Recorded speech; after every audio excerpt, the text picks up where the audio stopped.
Hello everyone, this is Professor Vignoran, and today I'm excited to talk to you about motivation. Motivation is a very important component of the consumer behavior because this is very much what starts people to want to do something. So let me share the screen with you right now. The idea is that there's a decision-making process where people are actually engaging in the consumption by finding out that they need something. So the first stage is the need recognition, which is usually coming from receiving some cues. Those cues are very much what starts this state. So I will talk about the cues and the state in later lectures, and also I will focus on the entire decision-making later on in other lectures as well. But when we go back to motivation, this idea is that there's emotional characteristics that makes people want to consume something, or there are rational characteristics. Those two really are 50% each, or at least those two are explaining 100% of the behavior that is generated by the concept of motivation. So when you do research, there's the positivists that basically think that people are motivated from rational motives, which is the idea that they have reasons which are somewhat rational for explaining their behavior. And then you have the interpretivists, which are not so much believing that there are rational reasons, but they may be just behavioral reasons in explaining this. So this comes from the two philosophies of the behaviorist that says that people don't act, but they react to the environment, they receive stimuli, and we'll talk about this later when we will be focusing on learning.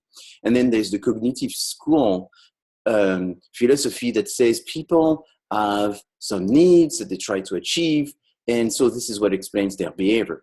But here again, those two are really very much the explanation for 100% of the reason why people do things. But when we look at this concept of motivation, we see that there are positive motivations and negative motivation, and both are actually useful. People may do something in order to avoid something, or they may do something in order to gain something. So we are positively and negatively motivated. When we talk about motivation, we cannot avoid to go talk about Maslow hierarchy of needs. This is a very useful explanation of consumer motivation that says that people try to satisfy their needs, and those needs are either explained physiologically, safely, from wanting to be part of a group, for wanting to be having some status in this group, or for just one person wanting to feel good about themselves. So we are motivated to buy because we're trying to solve the need of wanting to eat, or the need of feeling safe, and or the need of having friends, or the need of being somewhat having a status within a group of people, or the need to solve a problem with our own way and being the center of the solution. And this is not directed towards anyone, but just ourselves. What would the Maslow's hierarchy of needs do when you look at consumers? It's very, very important because you will study people's behavior and rational goal orientation and see from this through what's called motivational research. And most of the time, this is completed through what is called qualitative research, where you will be talking directly to consumers. People don't know the reason why they do things, so you cannot really directly ask them. So you'd have to use some discussion in order to really go into people's mind why they do things. So the objective of this is we can actually segment people. We can divide people in some ways to understand the differences between people by the reason why they would want to do things. Is it a physiological need? Is it an esteem need? Is it a goal-oriented? Or we can also use the concept of motivation to actually try to position our company, our product, our brand.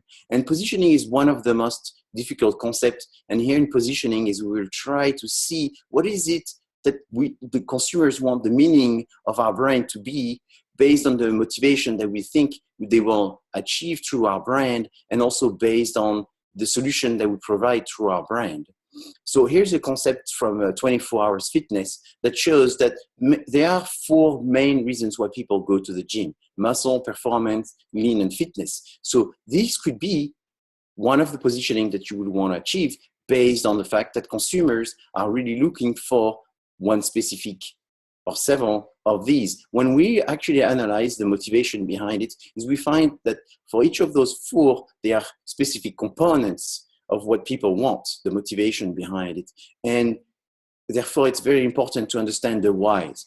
If you know why, you can predict. If you know why, you can anticipate. If you know why, you can better adjust your product and better understand your consumers in order to create the product that will be more satisfactory.